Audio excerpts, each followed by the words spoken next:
আমন্ত্রণ দুপুরে বাংলাদেশে শুরুতেই জানিয়ে দেব শিরোনামগুলো। ছুটির দিনে মুরগির দাম কেজিতে বাড়ানো হয় 10 থেকে 15 টাকা। মাংসের দোকানে কমছে ক্রেতা, সবজিতে স্বস্তি। আমাদের আয়টা তো বাড়ছে না। আজকে এক সপ্তাহে আসছে একরকম, আবার পরের সপ্তাহে আবার আর এক রকম। যে হিসেবে টাকা বাজার করতে আসে বা আসি, এই হিসেবে মনে করা বাজার অনেক দাম। ট্রাইব্যুনালে সাজাপ্রাপ্তদের প্রার্থিতা বাতিলে কমিশনের প্রস্তাব ইতিবাচক বলছেন বিশিষ্টজনরা। তরুণদের জন্য কোটা রাখার প্রস্তাব ঘিরে সন্দেহ। বয়সসীমার একটা প্রস্তাব দেখলাম 21 বছর। এটা আমার মনে হয় অনেক বিতর্কের জন্ম দিবে। তরুণ সম্প্রদায়কে মাথায় রেখে কাজ করতে হবে। তরুণ সম্প্রদায়ের গুটি কয়েক বা একটা অংশকে মাথায় রেখে কাজ করলে হবে। অনতিবিলম্বে নির্বাচনের রোডম্যাপ ঘোষণার আহ্বান জয়নুল আবদিন ফারুকের। একসাথে চলবে সংস্কার ও নির্বাচন। অর্জিত এই দ্বিতীয় স্বাধীনতার সম্মান আপনাকে অক্ষুণ্ণ রাখতে হলে অনতিবিলম্বে নির্বাচনের তারিখ আপনাকে ঘোষণা করতে হবে। রাজধানী সহ 4 জেলায় সড়ক দুর্ঘটনায় নিহত 9, আহত 19। আবারও রোহিঙ্গা ক্যাম্পে আগুন, শিশুর মৃত্যু।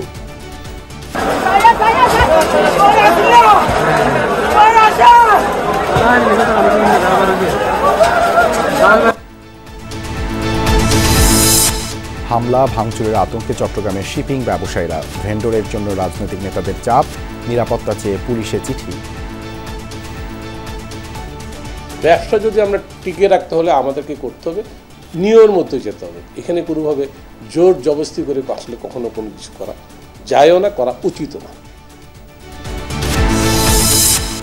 মেডিকেল ভর্তি পরীক্ষায় 1,35,000-এর বেশি শিক্ষার্থীর অংশগ্রহণ। দুর্বল প্রতিষ্ঠানগুলো হবে একীভূত, জানালেন উপদেষ্টা। যদি আমরা কোয়ালিটি ঠিক রাখতে না পারি, আমি যদি প্রফেসর দিতে না পারি, আমি যদি ভালো শিক্ষক না পাই, তাহলে আমার ভালো ডাক্তার কোত্থেকে তৈরি হয়? যেখানে সুবিধা হবে সেখানে মার্চ করে দেবো।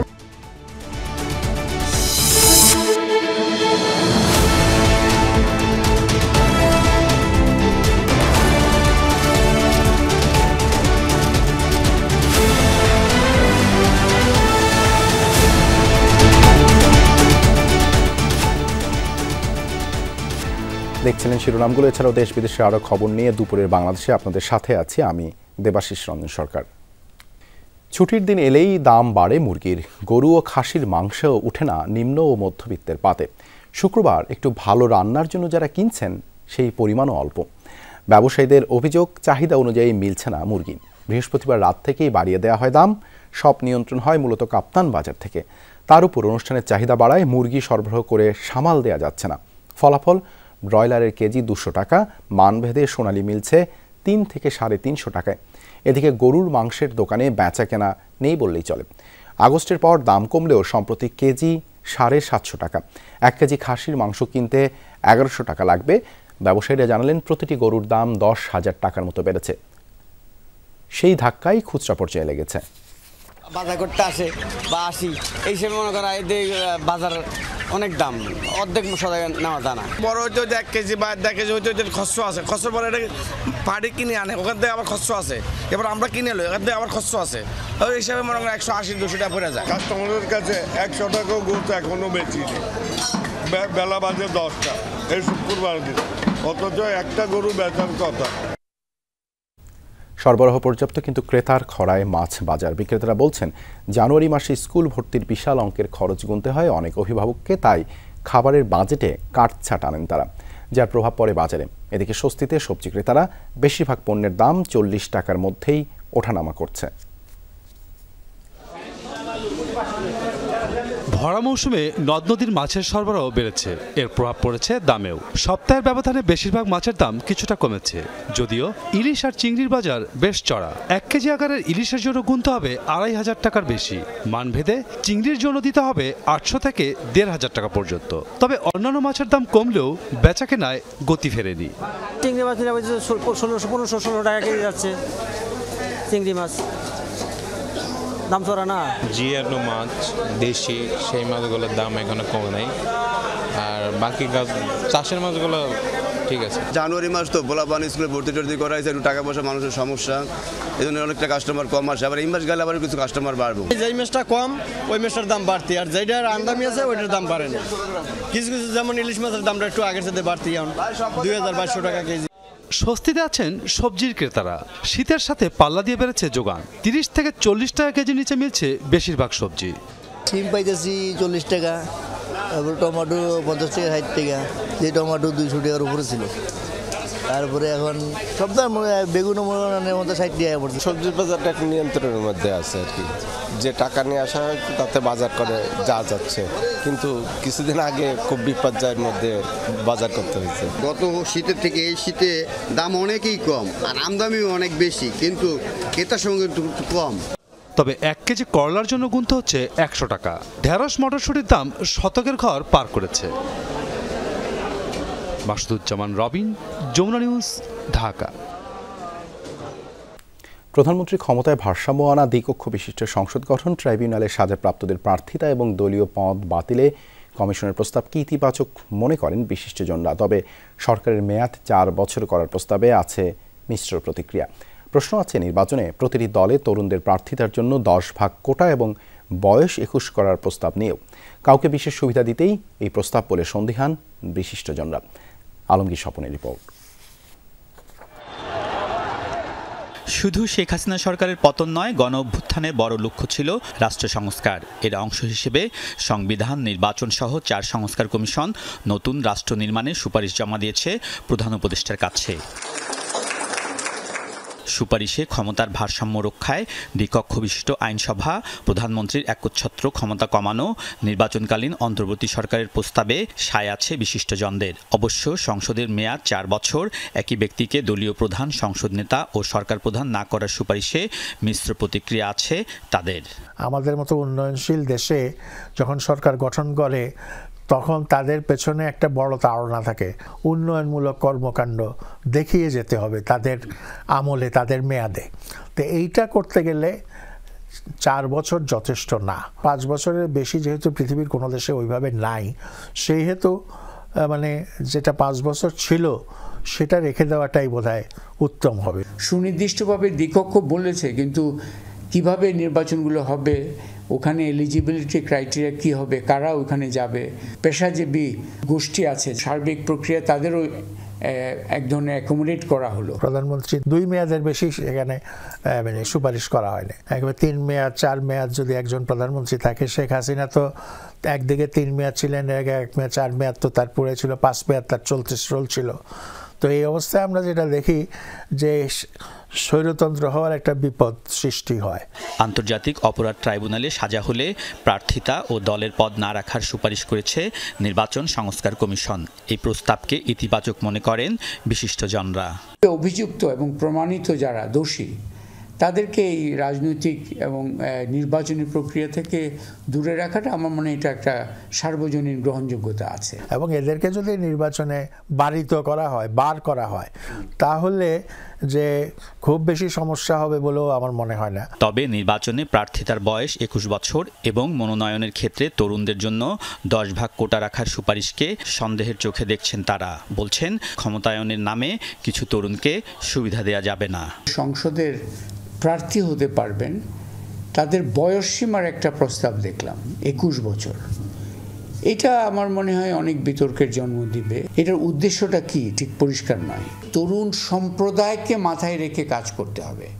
তরুণ সম্প্রদায়ের গুটি কয়েক বা একটা অংশকে মাথায় রেখে কাজ করলে হবে না। 21 বছর প্রার্থী, এইটাও আমার কাছে একটু বাড়াবাড়ি মনে হয়। যে MA পাস করতে আপনার প্রয়োজন হয় 23 বছর, একেবারে স্বাভাবিকভাবে লেখাপড়া করলে, স্বাভাবিক বয়সে লেখাপড়া করলে। বাস্তব অবস্থা বিবেচনা করে সংস্কারের সুপারিশ কার্যকর ও নির্বাচনের উদ্যোগ নেয়ার প্রস্তাব দিয়েছেন দেশের এই 2 জ্যেষ্ঠ নাগরিক। নির্বাচনের মাধ্যমে এমন আলমগীর স্বপন, যমুনা নিউজ, ঢাকা।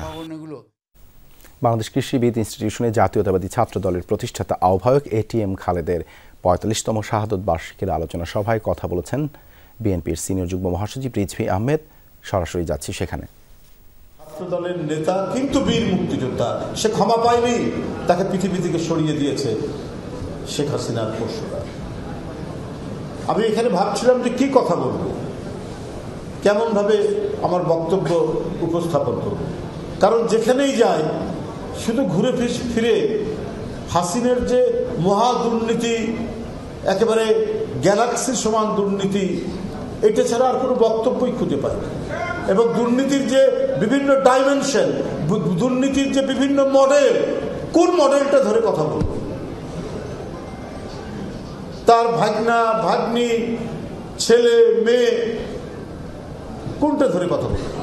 রূপপুর পারমাণবিক প্রকল্প রাশিয়ার সাথে চুক্তি করেছে 500 কোটি টাকা শেখ হাসিনা, তার ছেলে সজীব ওয়াজেদ জয় এবং তার যে ভাগ্নি, সে আবার ইংল্যান্ডের এমপি এবং সিটি এমপির দায়িত্বে, তারা মালয়েশিয়ার এক ব্যাংক থেকে সেই 500 কোটি ডলার তুলে নেওয়ার, আত্মসাৎ করার অভিযোগ রয়েছে। অনতিবিলম্বে নির্বাচনের রোডম্যাপ ঘোষণা করতে অন্তর্বর্তী সরকারকে আহ্বান জানিয়েছেন বিএনপি চেয়ারপারসনের উপদেষ্টা জয়নুল আবদিন ফারুক। তিনি বলেন, সংস্কার ও নির্বাচন একসাথেই চলবে। সকালে প্রেস ক্লাবে নির্বাচনী রোডম্যাপ ঘোষণার দাবিতে জাতীয়তাবাদী সাংস্কৃতিক দল আয়োজিত নাগরিক সমাবেশে তিনি এই আহ্বান জানান। বলেন, 91 সালের নির্বাচন সুষ্ঠু ও গ্রহণযোগ্য ছিল। সেটার মতো নির্বাচন দিতে হলে অনেক সংস্কারের প্রয়োজন নেই। দেশের ইতিহাস রচনা করতে চাইলে সেটা গ্রহণযোগ্য হতে হবে। জানান, বিএনপিও তাতে সমর্থন দেবে। চালসহ নিত্যপণ্যের ঊর্ধ্বগতির সমালোচনা করেন জয়নুল আবদিন ফারুক।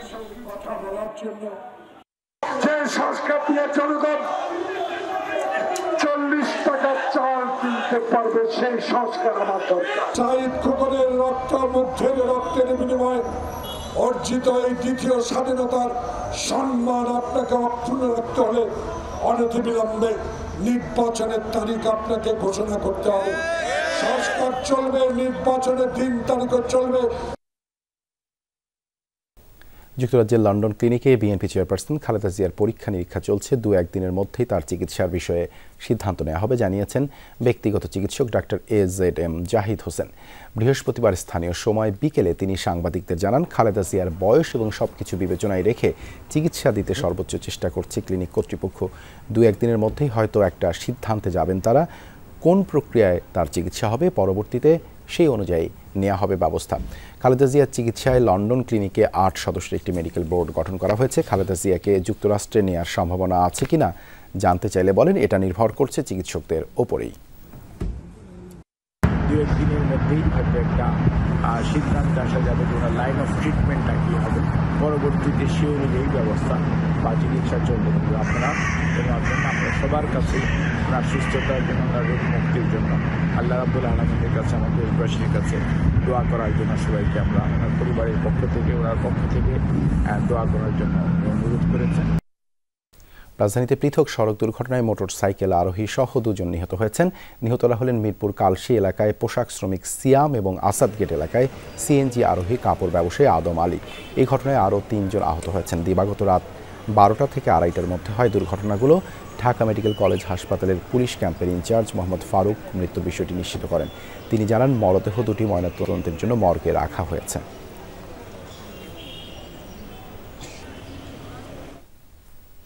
এদিকে 3 জেলায় সড়ক দুর্ঘটনায় প্রাণ গেছে 7 জনের। এর মধ্যে গোপালগঞ্জ ও চট্টগ্রামে নিহত 6 জনই মোটরসাইকেল আরোহী।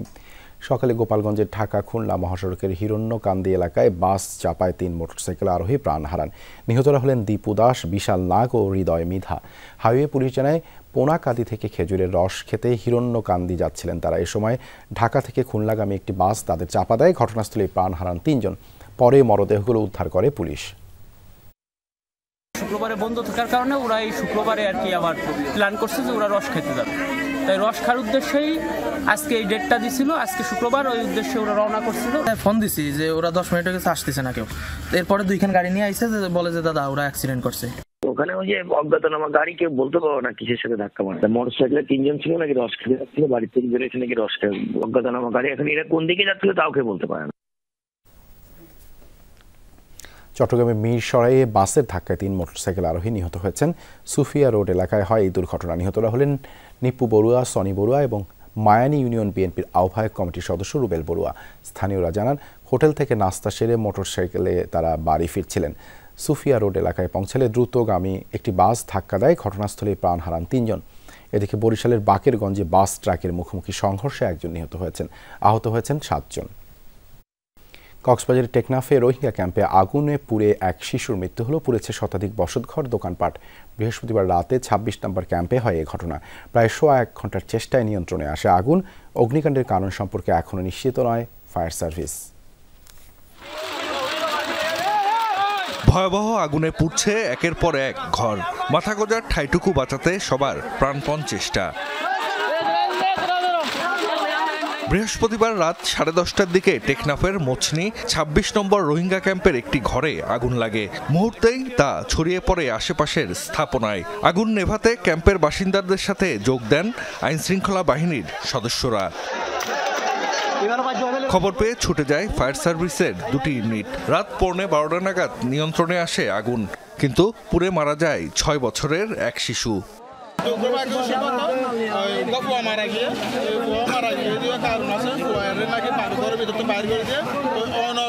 অবস্থার কারণে আর রাস্তা মারা গিয়ে ক্যাম্প ইনচার্জের দেয়া তথ্য অনুযায়ী আগুনে পুড়েছে শতাধিক ঘর, দোকানসহ বিভিন্ন স্থাপনা। আগুন দ্রুত ছড়িয়ে পড়ায় শেষ সম্বলটুকু সরিয়ে নিতে পারেনি অনেকে।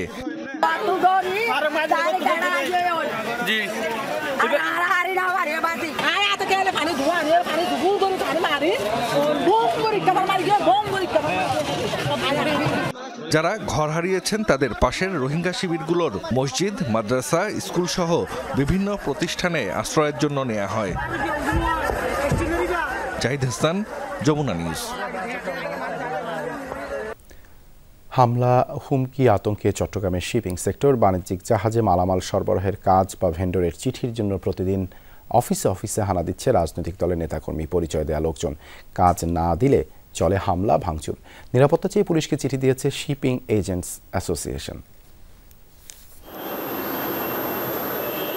ভেন্ডর তথা ঠিকাদারি কাজের জন্য গত ৫ জানুয়ারি চট্টগ্রাম মহানগরীর আগ্রাবাদে এভারেট শিপিং অফিসে এভাবেই হানা দেয় বেশ কয়েকজন। পরে ভেতরে হামলা ও ভাঙচুর চালায়।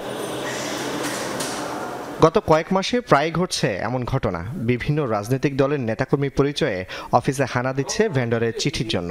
রীতিমতো আতঙ্কে অফিসের মালিক ও কর্মীরা। এই ব্যবসাটাকে যেন আমরা টিকিয়ে রাখতে পারি, আর ব্যবসা যদি আমরা টিকিয়ে রাখতে হলে আমাদেরকে করতে হবে নিয়মের মধ্যে যেতে হবে। এখানে কোনোভাবে জোর জবরদস্তি করে আসলে কখনো কোনো কিছু করা যায়ও না, করা উচিত না। আওয়ামী লীগ সরকারের আমলে দলটির নেতাকর্মীরা এককভাবে করেছেন শিপিং অফিসের সব কাজ। গত 5 আগস্ট পট পরিবর্তনের পর সবাই পালিয়ে গেলে সেই কাজ বাগিয়ে নিতে হুমড়ি খেয়ে পড়েন বিএনপি নেতাকর্মীরা। এই ধরনের কোনো কিছু যদি আমাদের কেউ করে থাকে তাহলে এটার বিরুদ্ধে অবশ্যই সাংগঠনিক ব্যবস্থা নিব, এবং যারা যে সমস্ত প্রতিষ্ঠানে গিয়ে এই কাজগুলো করছে আমরা তাদেরকে অনুরোধ করব আপনারা প্রয়োজনে আইনগত ব্যবস্থা নিতে পারেন।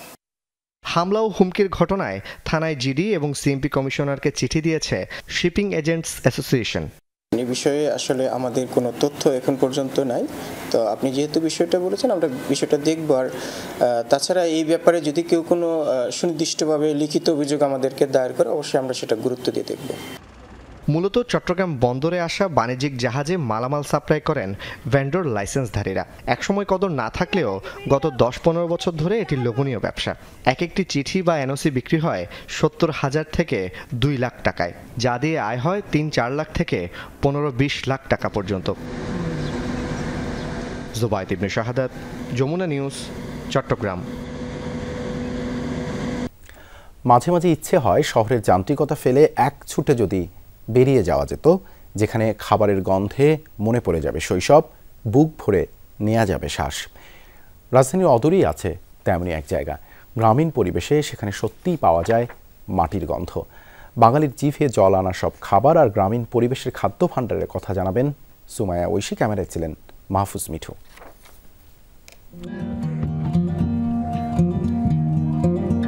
দক্ষ হাতের সূক্ষ্ম কাজ, নিষ্প্রাণ আটার গোলায় ধীরে ধীরে যেন প্রাণ সঞ্চার করেন কারিগর। আগুনের আঁচে পোক্ত হয় গড়ন, তৈরি অনন্য রুমালি রুটি। ঢাকার অদূরে পূর্বাচলে এভাবেই দিন রাত চলে ভোজন কারিগরদের ব্যস্ততা। শহরের যান্ত্রিক রন্ধন কৌশলের বাইরে গিয়ে এখানে আজ পড়ে মাটির উনুনে। তাতেই আকার পায় চিতই পিঠা, চাপটি সহ হরেক স্বাদের পিঠাপুলি। পূর্বাচলের নীলা মার্কেট এলাকার এই খাদ্য ভাণ্ডারের সবচেয়ে বড় আকর্ষণ হাঁসের মাংস। রুমালি রুটি বা চাপটির সঙ্গে কষিয়ে 1 প্লেট হাঁসের মাংস। এই তৃপ্তির জন্যই ঢাকা থেকে এত দূর ছুটে আসেন ভোজন রসিকরা। হাঁসের মাংস, ফুচকা, চাপটি, মানে অনেক কিছু খেয়েছি, সবকিছু আমার খেতে ভালো লাগছে। আসলে এখানকার পরিবেশটাই অন্যরকম, তো এখানে আসলে আমাদের গ্রামের কথা মনে পড়ে যায়। পুরনো পদ্ধতিতে মাটির চুলায় আর কি রান্না হয়, এই স্বাদটা আসলে আবারও আমি মনে করতে যাচ্ছিলাম। পরিবেশটা আমার খুবই ভালো লাগে, একদম গ্রামের মতো আর খুবই আন্তরিক। প্রতিদিন সকাল 10টা থেকে দোকানের ঝাঁপ খোলেন দোকানিরা। মাঝরাত পেরিয়ে অতিথি আপ্যায়ন চলে ভোর পর্যন্ত। রাত যত গভীর হয় পূর্বাচলে খাবারের গন্ধ তীব্র হয় তত। দোকানিরা জানালেন, দিনে একটি দোকানেই হাঁস লাগে 1 থেকে 150টি। সরকার ছুটির দিন শুক্র শনিবার আর এমনি ছুটির দিন লাগে আপনার 115 থেকে 20টা হাঁস লাগে, আর নর্মালি 50 থেকে 60টা হাঁস লাগে। ময়দা লাগে আপনার রুটির জন্য 20 কেজি, আর চাপড়িটা আপনার 25 থেকে 30 কেজি যায়। 30-35 হাজার 40 হাজার টাকা বেশি, এক এক দিন এক এক রকমের বেচা কিনি হয়। ছুটির দিনে পূর্বাচলের এই এলাকায় তিল ধারণের ঠাঁই থাকে না। বুক ভরে গ্রামের গন্ধ আর বাঁশ বেড়ার তৈরি হেসেলে খাবার খেতে ভিড় করেন বহু মানুষ। তাদের বক্তব্য, হাজার হোক যন্ত্রের মন্ত্রে মুগ্ধতা থাকে না। শীতের রাতে ধোয়া ওঠা এমন গরম পিঠা কিংবা হাঁসের মাংস, তাও আবার মাটির চুলার পাশে বসে, এই স্বাদ কোথায় পাবেন? চাকচিক্য তো শহরেও আছে, তবে এইটুকুন স্বাদের জন্যই এত দূর দূরান্ত থেকে ছুটে আসে মানুষ। সুমাইয়া ঐশী, যমুনা নিউজ, পূর্বাচল, নারায়ণগঞ্জ। অবকাঠামো উন্নয়নের নামে প্রকৃতিকে নষ্ট করা যাবে না, মাটি, পানি, বায়ু রক্ষায় সচেতন হওয়ার তাগিদ দিয়েছেন বন পরিবেশ উপদেষ্টা সৈয়দা রিজওয়ানা হাসান। সকালে নটরডেম কলেজে 15তম জাতীয় প্রকৃতি সম্মেলনে তিনি এই আহ্বান জানান। বলেন, লস অ্যাঞ্জেলসের অবস্থা দেখে শিক্ষা নেওয়া উচিত। প্রকৃতিতে এমন কিছু নষ্ট করা যাবে না যা তৈরি করা অসম্ভব। রিজওয়ানা হাসান বলেন, নতুন প্রজন্ম যথেষ্ট প্রকৃতিবান্ধব, পরিবেশ রক্ষায় তাদের এগিয়ে আসতে হবে। প্লাস্টিক বোতল বাদ দিয়ে কাঁচের বোতল ব্যবহারেরও পরামর্শ দেন এই উপদেষ্টা। নটরডেম কলেজে দুদিনের এই প্রকৃতি সম্মেলনে 12 জেলা থেকে 1200 শিক্ষার্থী অংশ নিয়েছে।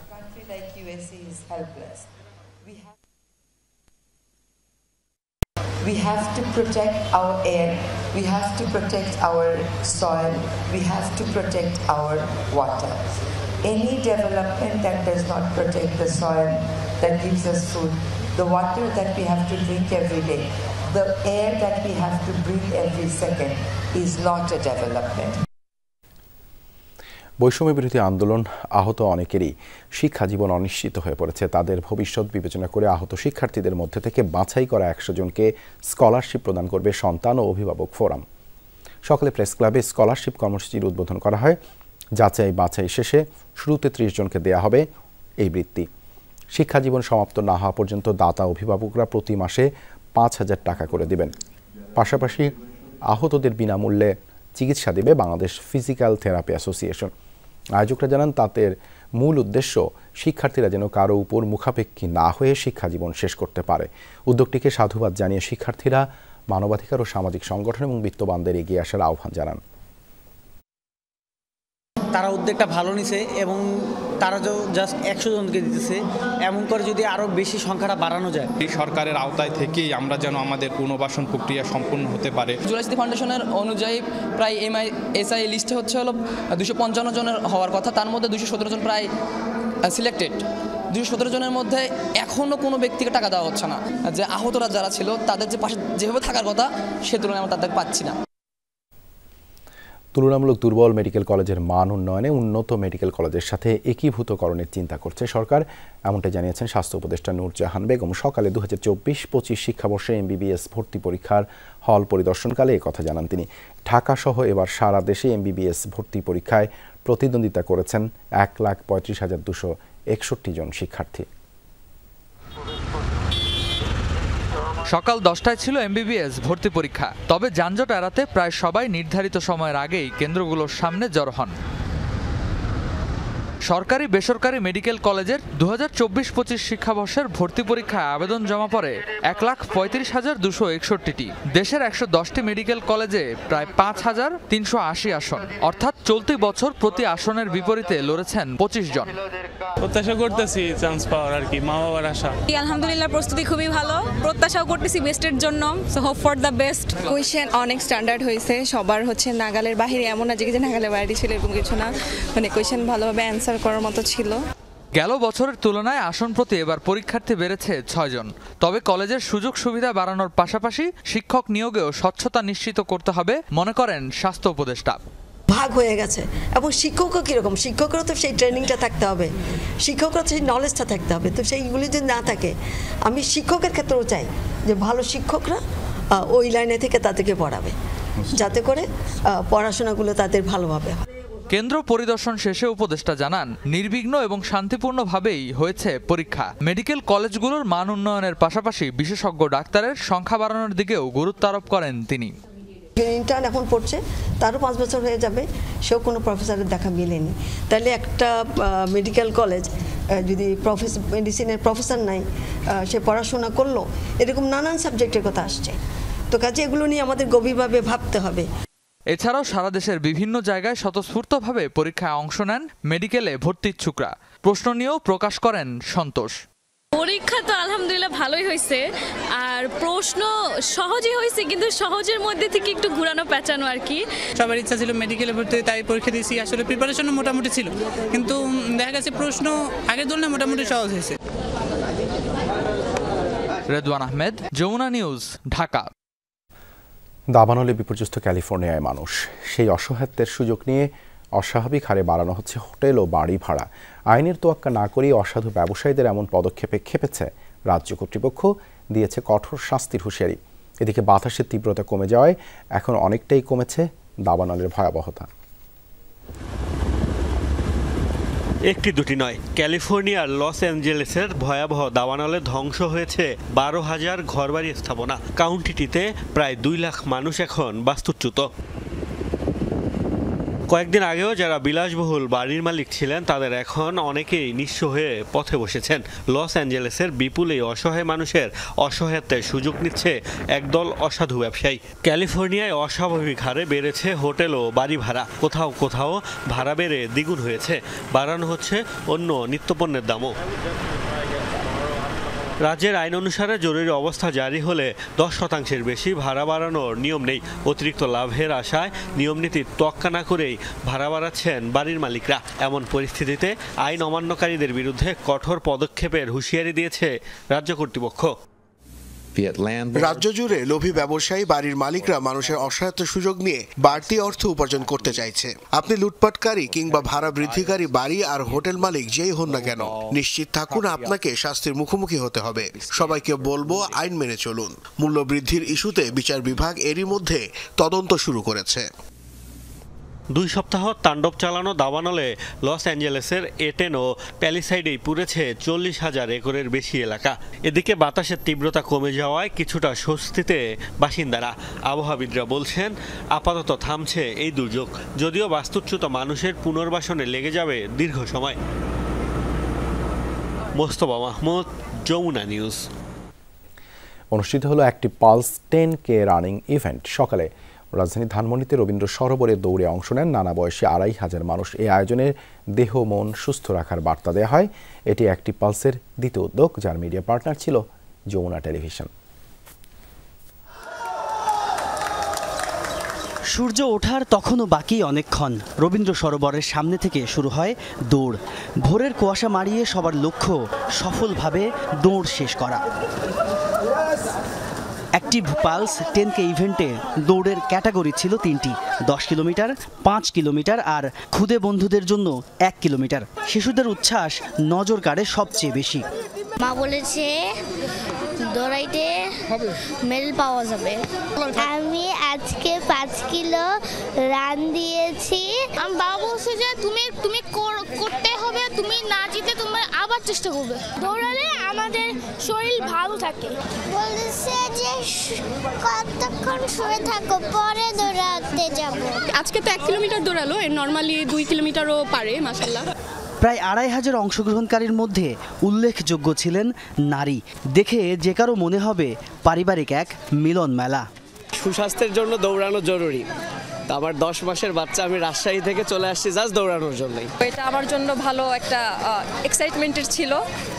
তো সবার সাথে খুব ভালোভাবে আমরা গল্প করতে করতে রানটা শেষ করেছি। ওর রান করা পছন্দ, এর জন্য আর কি দেয়া। ওই স্কুলের রানেও ফার্স্ট হয়েছে। দৌড়েছেন পেশাদার অনেকে, বিজয়ী হয়েছেন মূলত তারাই।